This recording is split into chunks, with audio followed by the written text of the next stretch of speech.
Memang kita terima kasih dalam hal tertentu yang diperjuangkan, kita fair terima kasih.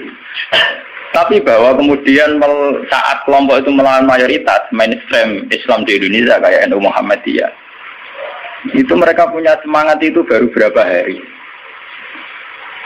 NU Muhammadiyah merawat Islam di Indonesia itu sudah puluhan tahun.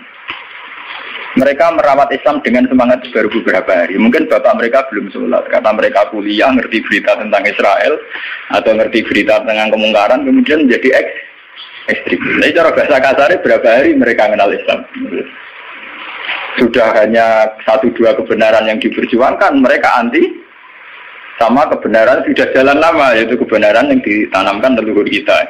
Mulai ngajari anak-anak caranya sholat, caranya baca doa iftitah, caranya tumak Nina, caranya sesuci dari najis. Nah, tapi kelompok-kelompok yang istiqomah ngajar ini kan tidak menjadi populer karena ada demo pakai bendera besar-besar. Kelompok apa? Tapi yang demo-demo pakai bendera-bendera besar, apa betul mereka ngurus Islam secara harian? Ngurus caranya orang sholat, caranya orang ngilangi najis. Kiai NU ku selera karuan rang najis mulai mukhafafah mughalladah mutawat kita angkono do ribet ge gendera demo ya ora tempat ge gendera to bedina mulang urusan apa najis mulang kate jlimete ra karuan.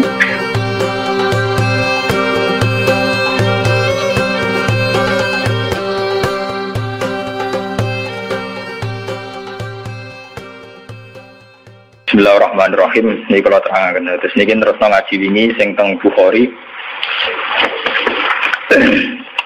Ngaji ini untuk konteks ini bersifat tertutup. Jadi yang tidak ikut ngaji, bukan usah. Kalaupun dengarkan rekamannya harus dipandu ya, karena ini sensitif. Ini sensitif. Hadis fitnah itu dimulai dari tragedi-tragedi yang akan dialami umat Islam. Terus di akhir hayatnya Nabi itu sering ngendikan bahwa urusan kalian yang akan datang itu yuradu aliyah, semuanya pernah ditampilkan kepada saya, termasuk tragedi-tragedi kemanusiaan yang akan dialami umat ini. Itu di akhir-akhir hayat Nabi sering ngendikan bahwa saya sebagai Nabi, sebagai Rasul, yuradu aliyah amrukum, termasuk semua dipintaskan ke saya, ditampilkan ke saya. Jadi sehingga Nabi melihat umat akan mengalami apa itu ya kayak melihat video, melihat TV. Termasuk tragedi KBPT Said Husain. Nah, ketika itu sudah menjadi keputusan Tuhan, keputusan Allah, Nabi itu hanya bisa memandu secara syariat. Tapi Nabi tidak bisa merubah itu sebagai takdir. Ya kalau mukadimah ini, Nabi sebagai Nabi, karena itu sudah diketahui sebagai takdir Allah itu, ya hanya melihat itu sebagai takdir. Tapi tidak bisa merubah takdir itu, hanya memandu secara syariat. Nah, panduan secara syariat itu dimulai dari misalnya sataf tariku umati salasan wasapina firqah, bahwa umatku nanti akan menjadi 73 kelompok, semuanya sesat di neraka kecuali satu. Ya, Nabi hanya punya panduan satu, itu siapa ya Rasulullah? Qol ma'ana alihil yawma wasabi, orang-orang yang berpegangan sunnah saya dan sunnah para sahabat. Nah, itu banyak hadis-hadis di akhir hayatnya Nabi itu sering pesan begitu. Nah, coba tengah sini jenengan kalkulasi maling. Ini kan teng Bukhari diterangkan ketika banyak fitnah itu ngendikane Nabi ini kan dipandu talzam jama'atal muslimin, kita harus ikut mayoritas. Ini rungono tenan. Apapun kecewa sampeyan terhadap komunitas tertentu atau partai tertentu atau ormas tertentu, kita harus ikut mayoritas. Sebenarnya kalau ngaji tempat-tempat saya bilang, saya sebagai orang alim, kemungkinan saya itu kalau ada NU ya Muhammadiyah, selagi NU Muhammadiyah itu mayoritas, ya saya kalau ada NU ya apa? Muhammadiyah. Partai juga gitu, saya ikut partai yang mayoritas, yang mainstream, yang umum-umum. Karena bisa dihitung ya, kalau setiap kebenaran itu diekspresikan lewat partai atau lewat ormas tertentu, berapa sih kebenaran bisa kita lakukan? Kita tidak usah nyebut contoh ya, misalnya sampean meyakini satu kebenaran A dan B, kemudian bikin partai, paling banter kamu sebagai manusia atau hanya bisa melakukan A dan B. Ada partai tertentu yang ingin memperjuangkan kebenaran tertentu, paling banter hanya memperjuangkan 1-2 bentuk kebenaran. Nah, masalahnya ketika semua ini punya ruang gerak untuk bikin kelompok, kelompok ini akan menjadi banyak dan nggak terkendali. Semuanya punya bendera sendiri, punya partai sendiri, punya ormas sendiri. Coba sekarang tuh sampean kalau melihat di berita-berita, berapa kelompok yang atas nama karena Nabi serbanan hitam merasa harus serbanan hitam. Karena ada riwayat bahwa Nabi itu pilokan, terus kemudian mereka kalau sudah pakai pilok merasa ngikuti sunnah Nabi. Yang nggak pakai pilok enggak. Memang Nabi itu pakai semir. Dulu semua riwayat mengatakan Nabi Abu Bakar semua itu pakai semir. Ya gaul, Nabi lah itu pakai semir. Dan Nabi itu gaul pakai semir. Tapi semir yang sunat itu memang merah. Di kitab-kitab fikih semir yang sunat sama. Lagi sing nate ngaji fikih semir itu nggak malah haram kok. Sing sunat apa? Nah, jadi misalnya dari KNO atau semir ada apa ke daerah wah gaul banget. Akhirnya ada kelompok tertentu niru semirane Nabi itu sebagai kelompok tertentu. Begitu terus. Nah itu kalau kita turuti itu akan menjadi faksi-faksi, kelompok-kelompok kecil yang akan menyulitkan. Sebab itu Nabi mandu kalau sudah fitnah banyak itu talzam jama'atul muslimin. Kamu harus ikut mayoritas. Coba sekarang misalnya menyangkut Jumatan saja. Berapa masjid yang mengharamkan dipakai kelompok lain? Dan berapa masjid yang digeruduk, dirubuhkan oleh kelompok lain pula? Hanya karena satu keyakinan kebenaran kemudian diekspresikan dalam bentuk ibadah. Misalnya masjidnya A beda dengan B. B dengan apa? C. Itu kalau dituruti tidak ada selesainya. Nah itu Nabi berpesan, kalau ada kelompok Islam yang sedang solid, kok ada yang ingin memecah, itu boleh diperangi. Fadribu bisa itu boleh dilawan. Bahkan harus dilawan dengan kekerasan. Kalau harus dengan kekerasan ya boleh pakai kekerasan. Lalu itu kenapa Nabi se-ekstrim itu sampai menghentikan fadribu bisa? Orang itu harus dilawan dengan kekerasan. Ya tentu kalau kekerasan itu harus menjadi alternatif terakhir. Tapi yang jelas harus dilawan ya. Dalam teori modern ya harus dilawan. Tidak harus dengan pedang, harus dilawan. Kita punya sejarah dulu ya. Kayak dulu ketika mainstream Islam di Indonesia itu mengikuti pola NU atau Muhammadiyah. Dulu kita punya LDII. Punya Darul Islam yang dipimpin Kartosuwiryo. Kebetulan tetangga saya dulu orang Rembang, orang Sulang daerah saya. Kemudian ada gerakan Aceh Merdeka. Kemudian ada Junduwo, ada kelompok-kelompok yang karena terinspirasi oleh Islam, termasuk kelompok pembunuh diri dan sebagainya.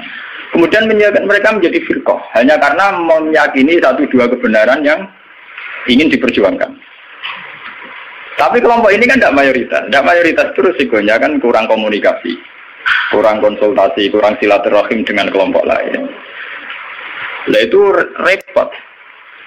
Sehingga kayak di Mekah ada Wahabi, di Mesir ada Ikhwanul Muslimin, di Palestina sendiri ada Hamas, ada Al-Fatah, di Syria ada Amal Syiah, ada Syiah Imamiyah.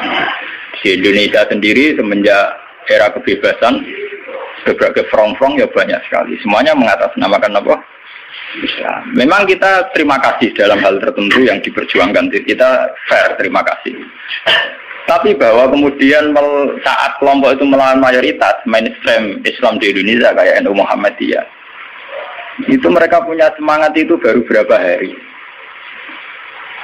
NU Muhammadiyah merawat Islam di Indonesia itu sudah puluhan tahun. Mereka merawat Islam dengan semangat baru beberapa hari. Mungkin bapak mereka belum sholat, karena mereka kuliah, ngerti berita tentang Israel, atau ngerti berita tentang kemungkaran, kemudian menjadi ekstrim. Jadi cara bahasa kasarnya berapa hari mereka mengenal Islam.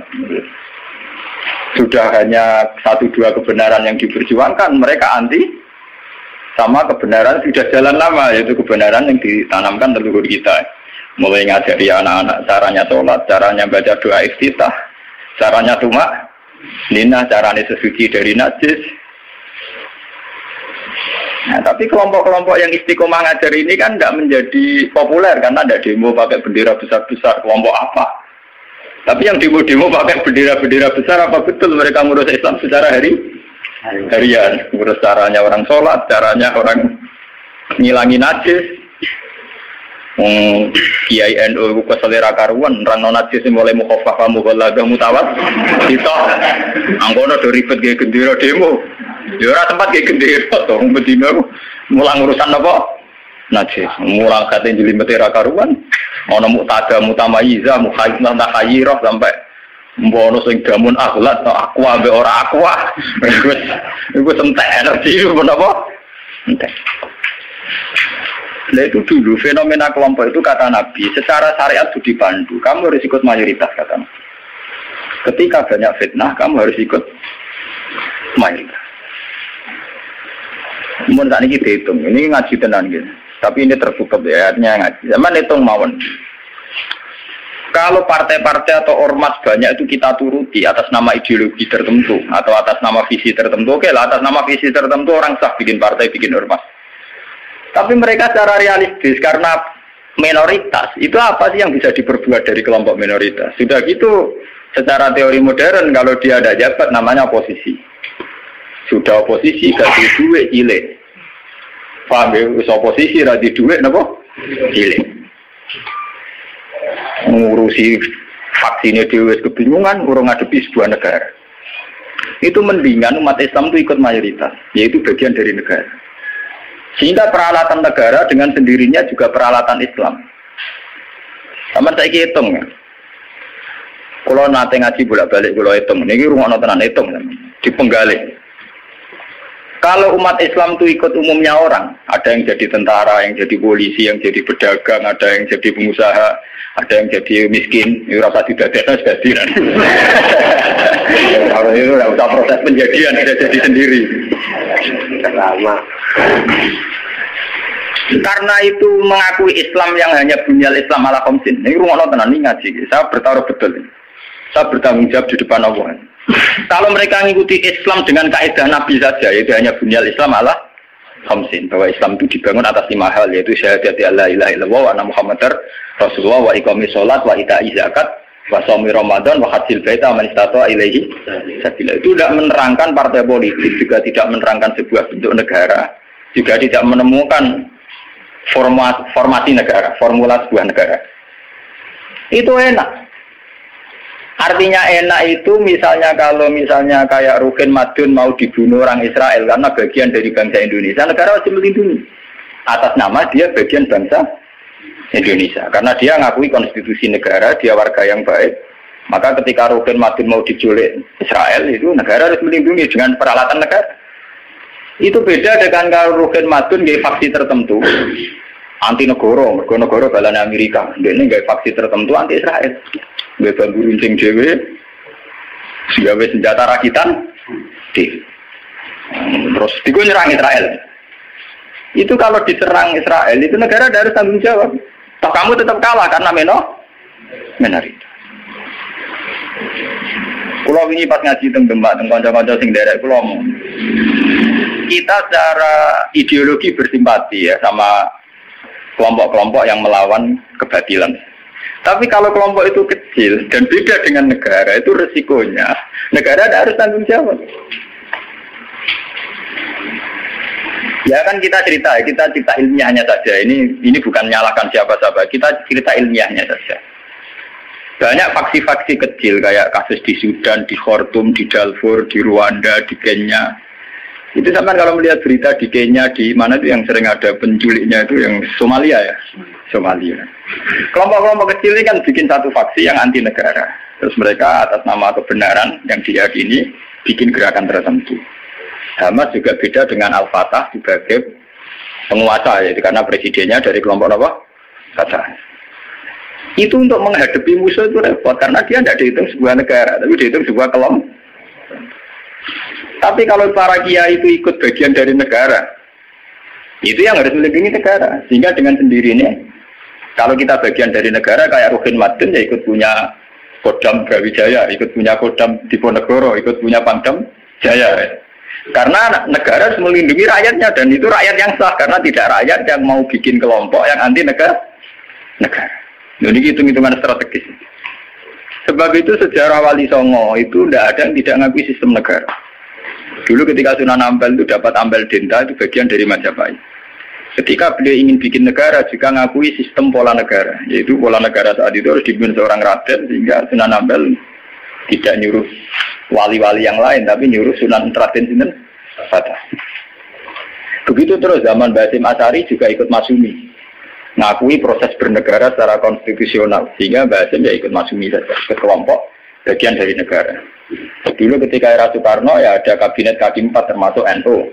Yang ngakui proses hukum negara. Karena dengan NU ikut partai politik dan bagian dari negara itu kalau diserang Malaysia atau Portugal ya ada karo nyerang Indonesia. Itu beda dengan kita misalnya kecewa sama negara terus bikin kelompok tertentu yang anti negara. Itu kalau kelompok lain nyerang ya kamu sebagai kelompok bukan sebagai negara. Dan itu risikonya tinggi. Artinya secara syariat itu Nabi benar ketika memandu talzam jama'atul muslimin. Kamu ikut kelompok mayoritas orang Islam. Tidak orang mukmin. Muslimin itu lebih preman. Muslim itu ya preman mlebu, gento ya napa? Mlebu, momene sing kaya kula ora pati gento malah mlebu. Lho nggih karena aturan Islam, kalau dalam terminologi agama, muslim itu kelasnya itu paling rendah, paling umum. Karena kelas pertama itu Islam, terus iman, terus ihsan. Makanya di Quran itu qalatil a'rabu amanna. Qul lam tu'minu walakin qulu aslamna. Di Quran qalatil a'rab amanna. Wong desa muni amanah. Saja ini orang levelnya ini amanah lagi nah padahal Nabi nyuruh talzam jama'atul muslim. Terus pokoknya kalau umumnya orang Islam. Mana kulo pun bolak-balik cerita. Saya ini termasuk ulama yang bukan nanti sholat takhiyat masjid dua orang. Mereka umumnya uang rata orang melar rata orang. Saking kulo loh guys, tapi itu tiru loh. Karena saya begitu berangkat dari muatan ilmu saya gitu loh. Jadi orang krono kaslan itu tak hitung secara strategi menapa. Nah, toko-toko kulo tak gini kulo udah seneng. Wah, cocok gini Gus Ba, umumnya wong. Nah, kulo gereja gitu biasa, marung teng pasar gitu biasa, santai mawon. Nanti bakulnya gitu bangga. Gus Ba sering jarang mriki. Aku loh terlalu urusan orang cerita ulama marung muruah orang buan. Bapak yang umumnya wong Islam marung ya napa? Termasuk umumnya kasus tidak duwe.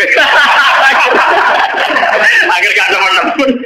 Misalnya nyenengi tonggo selingkuh akhir gak temen-temen. Pokoknya saya ngomong-ngomong mah. Ini penting ya. Kenapa saya mengatakan ini penting? Jika kamu ngitung umat Islam yang soleh saja, maka mayoritas Islam di Indonesia itu hanya 2%. Paling sing soleh orang Islam hanya 2%. Jika kamu ngitung yang agak soleh, maka paling jumlahnya 10%.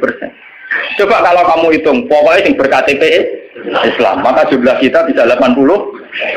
Aku senang darah ini Islam 2% apa 80%. Meskipun resiko 80% sini keramat tungkak, sini doli, Islam kabeh KTP ini. Dulu kalau Jakarta kan keramat tungkak, kalau Surabaya doli, Jogja, Bunti, Pasar Kembang, Pasar. Nah kalau nanti penelitian, kalau nanti kan termasuk itu memang resikonya dihitung kabeh itu yang melebu kan. Tapi kamu bisa 80%. Sehingga karena jumlah mayoritas 80% dengan ngitung WTS, lonte, gento dan sebagainya, itu tetap menjadi mainstream. Presiden harus Islam karena dihitung 80%. Coba kamu nuruti kesalahan sepihak, maka Islam jumlahnya hanya 2%. Maka berarti presiden cek kafir, cek Kristen nggak masalah karena jumlah umat Islam itu orang persen. Yani buang Islam penting, Islam rakanggu, mergo WTS. Ya, tapi akhirnya gara-gara rabu itu jumlah orang Islam mau 5%. Resikonya di presiden Kristen itu masalah karena mau dihitung. Coba kalau kamu tetap hitung semua, itu tetap 80%. Akhirnya kita tegak sebagai mayoritas. Memang kamu madun Islam mayoritas sudah ditopang Islam BTS maling dan sebagainya. Bedanya kiai lah. Kita berdiri tegak sebagai mayoritas itu ditopang Islam sing dualan sing gundul-gundul. Dari siapa kita tegak sendiri? Sebab itu Nabi memandu. Kalau kelompok sudah bulat, itu tetap kita ikut mayoritas. Talzam jama'atan muslimin. Itu ngaji kita. Makanya wa huwa mustami'un. Kita masih sepakat bahwa Islam itu harus jalannya bunyal Islam ala khamsin. Kita mengikuti panduan hadis sahih bahwa Islam hanya bunyal Islam ala khamsin. Yang namanya Islam itu ya hanya syahadat, sholat, zakat, puasa dan haji. Titik. Nah, bahwa ini cerita ilmu sosiologi. Bahwa kita ingin punya presiden Islam, bupati Islam, gubernur Islam, itu bawaan psikologi mayoritas. Itu eleng-eleng, bukan ideologi Islam. Saya sebagai ulama bertanggung jawab terhadap mazhab ini. Kita ingin presiden Islam, bupati, gubernur Islam, legislator Islam, itu bawaan kita sebagai mayoritas. Karena kita sebagai mayoritas, tentu presidennya dari kelompok mayoritas, yaitu Islam. Andai kan Islam kita itu di NTT, andai kan Islam kamu itu di Ambon atau di Bali, kamu tidak akan, misalnya Madun sekarang di Bantul, tersinggung ketika bupatinya ada Islam. Coba kalau kamu ditektir jadi orang NTT, soalnya bupati ini Kristen, yang penting nggak merubah masjid. Misalnya Mustafa begini, hidup di Amerika, dia paling pikirannya kan, dia tidak mensyaratkan presiden Islam, ya nyarat gubernur Islam. Yang penting nggak ngusir wong Islam. Tapi saat dia Bantul karena mayoritas, dia mensyaratkan bupatinya. Nah, itu bukti bahwa keinginan kita punya bupati gubernur Islam itu bawaan psikologi mayoritas, bukan bawaan ideologi Islam. Kalau Islam ya hanya bunyal Islam malah khamsin. Bangunan Islam ya hanya 5 itu. Bangunan iman ya hanya 6 itu. Paham ya? Nah, Kak, sama nggak usah teruskan. Kalau gitu partai politik Islam penting benar. Itu sensitif. Nah, takut kamu sensitif. Mau boleh ngasih ini sensitif. Senengannya kok takut sing sensitif. Takut sing umum mau. Misalnya takut sing umum bener. Lah penake piye ke wong Islam? Ya duwe uraan sithik-sithik, nas dosa di sepuro pangeran. Wong di duwe ora dosa lho, Gun. Tapi mungkin di sepuro pangeran. Tapi ini penting ngaji. Jadi ngaji yang kemarin kan jelas ya, ketika banyak fitnah, banyak tragedi, pesan Nabi talzam jamaatan. Itu dalam sebuah hadis ada yang lebih ekstrim lagi. Nabi ngendikan waman sadda finnar. Siapa yang ingin bikin kelompok sendiri, merasa benar sendiri, maka waman sadda finnar. Dia akan masuk neraka. Itu artinya pentingnya sebuah mayoritas. Karena mayoritas ini penting, kita akan ikut sesuai umumnya orang. Karena warahmati wasiat kullasya. Kalau kita ngaji secara tasawuf, ya warahmati wasiat kullasya. Kalau sering ngaji tentang santri-santri, kalau ada yang ngaji, kalau nganti nangis, kalau ceritanya. Kalau niku ulama, kalau sering numpak mobil pribadi, sering ngebis, ketemu preman, sering lunga dewian. Tak ceritanya. Kita ini sebagai mukmin kan meyakini warahmati wasiat kullasya. Rahmatnya Allah itu ada di mana-mana dan lewat siapa saja. Kalau kita misalnya jadi kiai, wah sementing ngurusi santri, sekali mau dewean kecelakaan. Wong sini dalan-dalan rata-rata wong fase. Sing sering memberi pertolongan dini, nak nong kecelakaan ning dalan-dalan, ya wong ning dalan-dalan. Kurang arah Pak Kiai, kurang arah wong pati soleh tenanan. Tapi ternyata Allah membuat orang di jalan-jalan hikmahnya banyak. Mereka adalah orang-orang yang sering melakukan pertolongan dini saat ada kecelakaan. Mereka adalah orang-orang gara-gara nih dalan-dalan nong kesasar takut alamat ditakoi. Kue tahu di ganjaran zona alamat nong kesasar. Kok kita orang tahu nih dalan? Tapi ternyata rahmati Allah dilipat nong nih dalan-dalan. Kita lu ngoning di raro alamatnya takut orang yang di jalan. Kita harus iman karo rahmati wasiat pula. Rahmatnya Allah di mana? Nanti kalau ulama lagi biasa tentang terminal, ketemu macam-macam biasa. Cara pulau lagi biasa, tak mau coba rahmati wasiat nopo. Kalau biasa lah orang. Ya artinya ya kita harus iman. Dan saat kita meyakini mayoritas bahwa rahmatnya Allah Taala itu mayoritas, Islam juga mayoritas. Kita merasa saat di pondok ya kumpul orang Islam, saat di terminal kumpul orang Islam, yang jalan kumpul orang Islam. Coba kalau kamu pakai eksklusif. Terminal gitu cabut itu fasek kabeh. Baru ngono butuh ngising itu biasa wong fasek wong bayar. Kok dalili, ngomong kok bayar fasek. Nah, gue malah iso ngising kan. Fasek ke Allah, penting nyediakno WC kena bengi. Di Bang Soleh rabi fasilitas. Fasek ke Allah. Jadi contoh-contoh betapa eksklusisme, satu perasaan eksklusif itu menyesatkan. Allah sendiri terbuka rahmati wasiat kulas. Lah kulasnya ini lebih dekat mayoritas apa minoritas? Lebih dekat teori apa? Mayoritas. Nah, makanya saat ini kita ngaji nih, ya, bahwa panduan Nabi untuk mengikuti mayoritas itu secara syariat memang sudah benar, dan setelah teori rasional teknis juga sudah benar. Cuma kan saya harus menyampaikan ini lewat ngaji, bahwa ini bukan akal-akalannya Gus Bah, memang ada di kitab yang diyakini sahih, yaitu kini kitab Muslim. Muslim itu dua kitab, yang satu paket dengan Bukhari nopo Muslim. Dua kitab yang diyakini sahih setelah kitab buah. Ya, dalam keyakinan mayoritas orang Islam setelah kitab buah adalah kitab Bukhari nama Muslim. Dan lewat kitab Sahih ini sampean tahu bahwa panduan mengikuti mayoritas adalah panduannya Nabi. Paham ya? Panduannya sinten? Nabi. Mulane iki ngalim-ngalim Jawa juara bejoban. Umumnya wong nganggo hemis ini biasa umum wong. Karena mereka tahu betul pentingnya mayoritas, pentingnya tradisi mayoritas.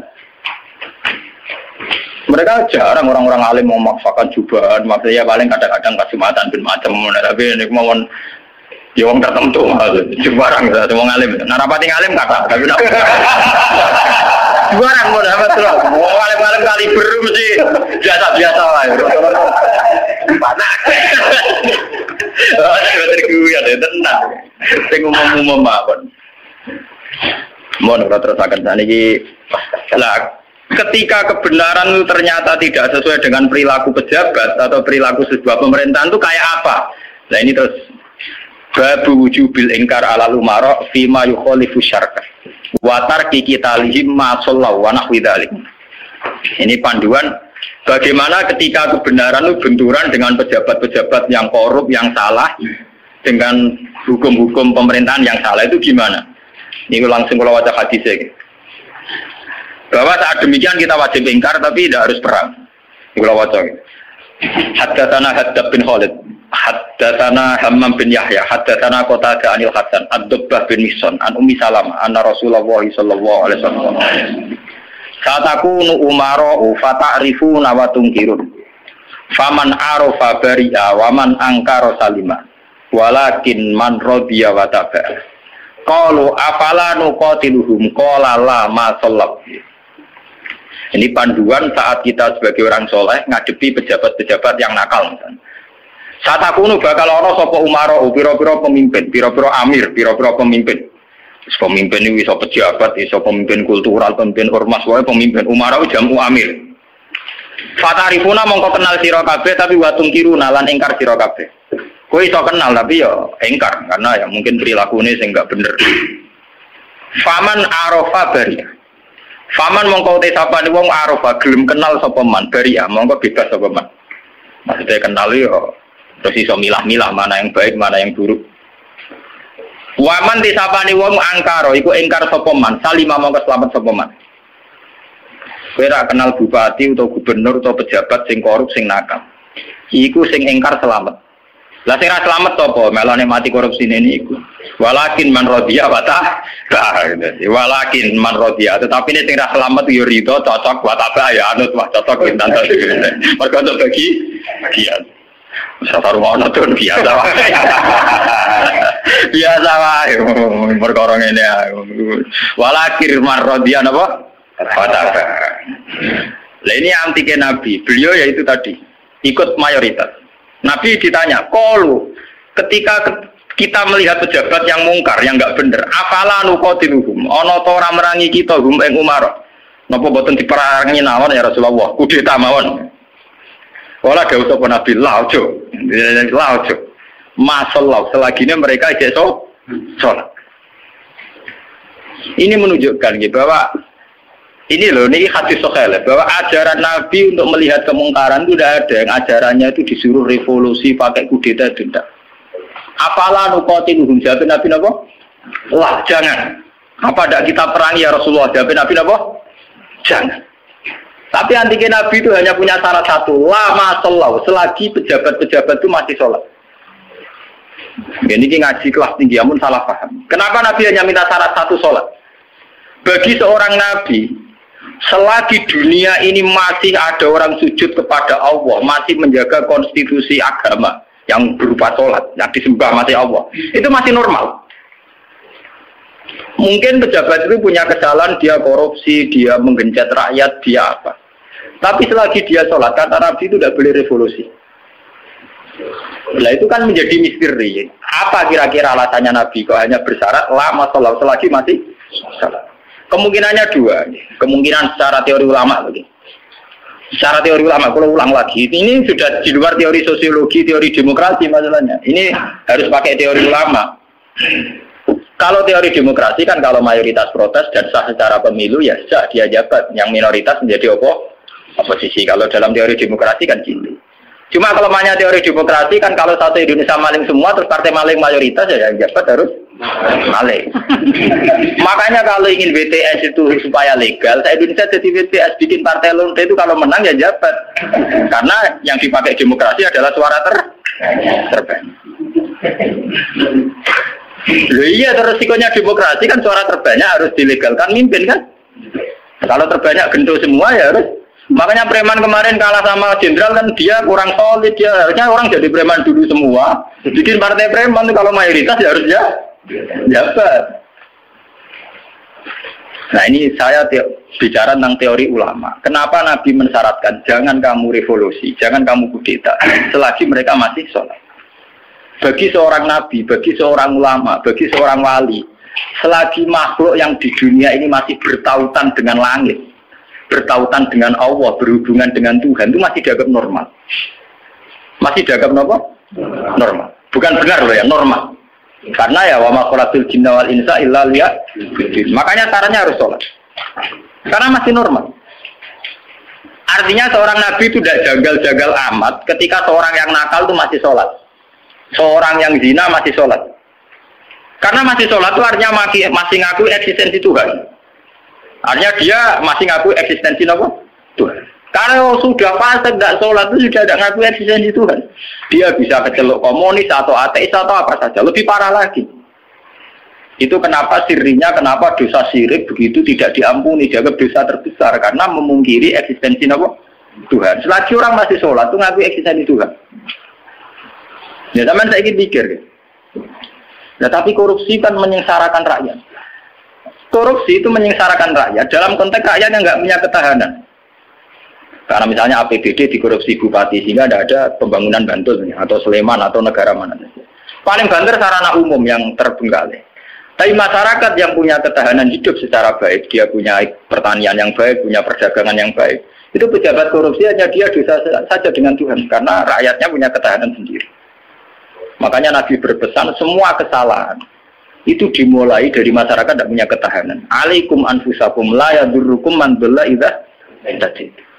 Kalau kita sudah miskin, pejabatnya korup, kita tambah miskin karena kita kayanya menggantung kebijakan negara, misalnya lewat BLT, lewat sarana umum, lewat pekerjaan massal.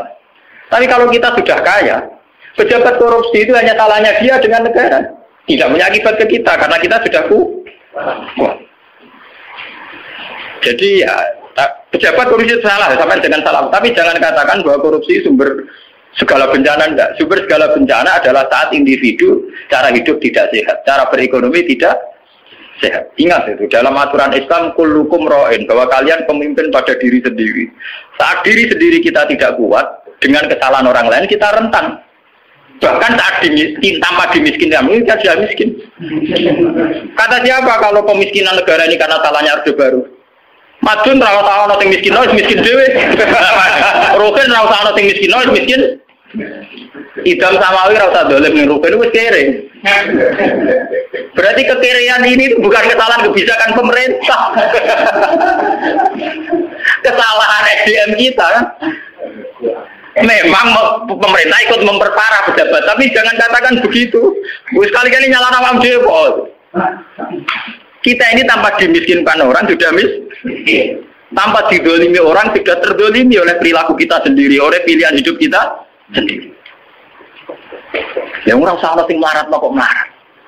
Nanti dari kaca kula, wah aku bar mergawe modal tak mungkin bangkrut, kowe bangkrut bar modal, aku sedurunge bangkrut. Kira iku wis bawaan. Wah, kira lateng. Nih. Artinya kira-kira kita ini adikan pejabatnya sudah hasil, itu ya tetap kere. Jadi Bupati Bantul, Cek Sleman, Cek dia, orang korupsi lah, yang kere tetap kere. Itu kan repot, tapi nyala sombong. Tugale sistem pendidikan nasional dirubah nganti ngeluh mendiknas ya. Udah tarik SDM rendah atau sinawi tetap bento. Sebelum ada paket-paket UNAS ya wis bento. Bentone ora salah pemerintah, ora gelem belajar. Apa susah sih ora sekolah belajar dhewe maca-maca buku tak apa. Jadi kita ini kan bodoh sedurunge dibodhokno, melarat sedurunge dimelarat. Makanya Nabi itu tidak begitu fanatik dengan aturan-aturan sosial. Nabi sebagai Nabi hanya punya pesan lama selagi masih sholat. Selagi di alam raya ini masih ada orang yang mentautkan, yang mengkaitkan hubungan hidup di dunia ini dengan Allah, dengan Tuhan itu masih normal. Oleh Nabi dianggap masih normal. Jika Nabi kalau nyurati raja-raja ya kamu masuk Islam. Setelah Islam kamu selamat. Itu Nabi tidak ada syarat bahwa kamu harus menjadi rakyat saya, pengikut saya itu enggak. Karena ya seorang Nabi itu hanya butuh supaya dia manusia di alam raya ini punya tautan, punya hubungan dengan hukum Tuhan. Makanya Nabi ngendikan lama sholat, selagi masih sholat. Itu kemungkinan pertama. Kemungkinan kedua, Nabi masih berharap dengan sholat itu, kalaupun dia nakal, tidak nakal-nakal lama. Tidak mungkin seorang yang sholat istiqomah, kemudian nakalnya nakal-nakal lama. Karena tidak mungkin dengan kekuatan sholat itu kemudian menjadikan perzinaan menjadi kebutuhan. Menjadikan minum menjadi kebutuhan. Paling aksiden. Kelebihannya orang sholat, kalaupun dia zina itu aksiden, gak kuat ngempet, kecelakaan. Apa nyabu, gak kuat ngempet, kecelakaan. Dia tidak akan menjadikan kecelakaan atau kesalahan kayak zina minum sebagai kebutuhan. Itu beda dengan orang yang tidak beragama. Bisa menjadikan fisik kebutuhan, minum kebutuhan, nyabu kebutuhan. Kelebihannya agama adalah sebuah kesalahan itu hanya aksiden, kecelakaan, kepleset. Mulanya dalam bahasa tasawuf darani kepleset. Dia berkomitmen anti zina cuma karena sebagai manusia tahu kepleset zina. Dia anti narkoba, kepleset narkoba. Dia tetap anti kemungkaran sebagai manusia kepleset di kemungkaran. Itu beda dengan saat kita ateis atau komunis. Kita dari awal tidak percaya surga neraka, tidak percaya Tuhan, tidak percaya sanksi. Maka semua kesalahan ini ada salah, ada benar. Nah, itu tidak normal. Cara Nabi kalau kondisi sudah gitu itu sangat tidak normal. Paham ya? Makanya harus dibedakan kesalahan yang menjadi kebutuhan dengan kesalahan menjadi aksiden, hanya kecelakaan. Ya kayak Rokan sebagai sufi ya bukan merem, tapi sebagai wong ya kadang kecelakaan dulu orang ayu. Tapi dia yakin itu dosa, yakin dan ya istighfar. Itu kelebihannya agama kan gitu. Orang ya di ruang salah tapi balik meneh, salah balik meneh. Makanya bahasanya orang agama itu kan munib, orang yang mudah kembali. Ya karena kesasar barang mulai meneh. Jadinya munib, rojak. Agama itu ya syaratnya kan gampang kok munib, ya mudah kembali. Bar kesasar tidak balik meneh, kesasar meneh balik meneh. Lah sing repot nak ucul tenan ya. Ora mun parah dak niku. Makanya Nabi hanya punya syarat sholat. Maksudnya sholat ya itu terus sekarang saya buka lagi kemungkinan ketiga. Sholat di situ itu bisa bahasa secara personernya menyebut satu bentuk, ya bentuk sholat. Ada mungkin artinya itu institusi ibadah. Apa institusi apa? Ibadah.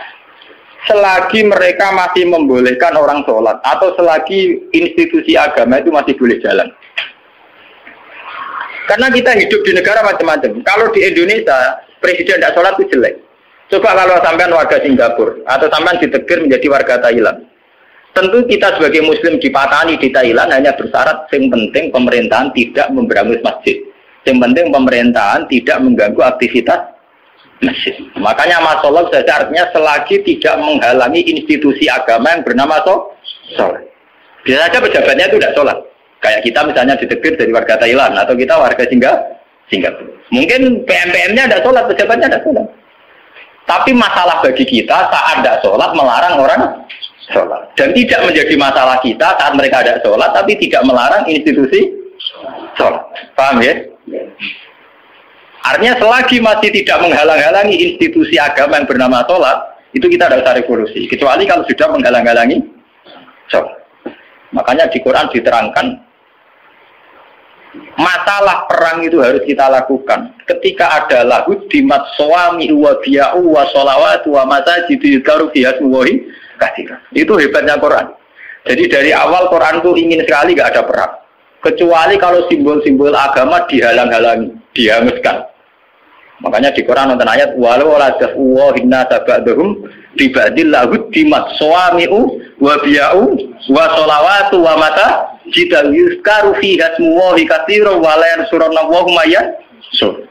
Oke, ada perang kalau simbol-simbol agama, institusi agama sudah dilanggar. Yaitu misalnya masjid tidak boleh berdiri, orang tidak boleh sholat. Nah kita sebagai ulama, sebagai seorang muslim, perhitungan kita sederhana. Selagi bangsa Indonesia atau pejabat Indonesia tidak menghalang-halangi institusi yang bernama sholat, ibadah, kita harus ngakui itu pemerintahan yang sah. Karena kita sebagai orang yang beragama, hitung-hitungan kita sholat saja. Orang untuk duit atau orang pokoknya kalau itu hitung-hitungan ya. Aku nak umat ulama itu ya, umat ulama yang ini gitu. Nah umat gendone ya gitu yang duit. Ya karena umat-umat. Mari dosanya kan mau accident, cuma kecelakaan. Orang laten, orang dosa apa? Kan orang komunis kan kita ada komunis orang. Makanya lama sholat itu bisa saja artinya yang penting institusi sholat itu tidak terganggu. Makanya banyak dulu ulama-ulama dulu yang hidup di Tashkent, di Azerbaijan. Dulu Imam Bukhari itu orang mana? Sampai kira orang Bukhari itu orang Mekah atau Madinah? Tidak, dia orang Azerbaijan. Sekarang ikut Tashkent. Makanya kalau kitab-kitab dulu namanya As-Samarqandi. Samarqandi itu Tashkent. Sekarang kalau tidak ikut Ukraina atau Azerbaijan, mulai kawasan sana di Bukhara. Itu dulu ya biasa saja mereka punya raja yang tidak Islam atau apa. Biasanya taruhannya saja itu baik, tidak menghalangi orang sholat. Makanya dulu Nabi ketika di Mekah ya biasa hijrah ke Habasah ke Ethiopia. Saat itu rajanya ada Islam. Nabi mengira diperlakukan secara baik. Artinya saat Nabi beragama tidak dilarang. Ternyata di Ethiopia, di Habasah saat Nabi beragama dilarang. Artinya ukurannya itu tidak harus Islam. Tapi yang penting saat kita beragama tidak dihalang-halangi. Paham ya? Dalam tarikh kita kan begitu tuh. Makanya Nabi perhitungannya satu. Dalam kekecewaan kita terhadap pejabat, terhadap pemerintah, yang penting jangan ada kudeta, jangan ada revolusi yang berdarah-darah. Lama sholat, selagi masih ada sholat. Makanya kemungkinannya itu kalau dalam konteks Indonesia pejabatnya sholat, kalau dalam konteks non-Islam, yang penting pemerintahnya tidak menghalang-halangi orang sholat. Misalnya kayak di Amerika, di Eropa itu kan masih banyak yang baik, itu masjid tetap boleh berdiri, aktivitas Islam boleh, itu masih normal ya. Dalam pandangan Nabi begitu itu masih apa? Normal. Nah, lewat ngaji ini biar jenengan tahu betul bahwa sebetulnya kita sudah punya panduan politik, ya panduan politik, panduan sosial itu kita sudah punya dari Nabi. Ya masalahnya roh tahu orang betul dan roh kita tahu orang lain tahu ulang, mulanya tahu ulang, mulanya kita ulang. Pentingnya ngaji ini biarnya kita tahu. Sebenarnya panduan-panduan itu sudah ada. Nah, bodohmu orang dibodohno wis bodoh lha iku malah perkara. Melarat dene tim larat wis napa? Mbok melarat ngenteni tim laratno wong. Jadi keren. Mau aku buang perut mari dhuwitku dibodohi wong keren. Tawangane melarate ngenteni dibodohi wong. Aja sampe ora tau ana sing bodohi wis malah parah. Ora tau dibodohi, ora tau bisnis kok melarat. Subhanallah. Melarat sing apik to. Ngenteni dibodohi wow, misalnya jadi kiai yang ngono di rival politik dijatuhno lagi jatuh keren, jatuhnya ngenteni dijatuh orang sing jatuh kawes blesek.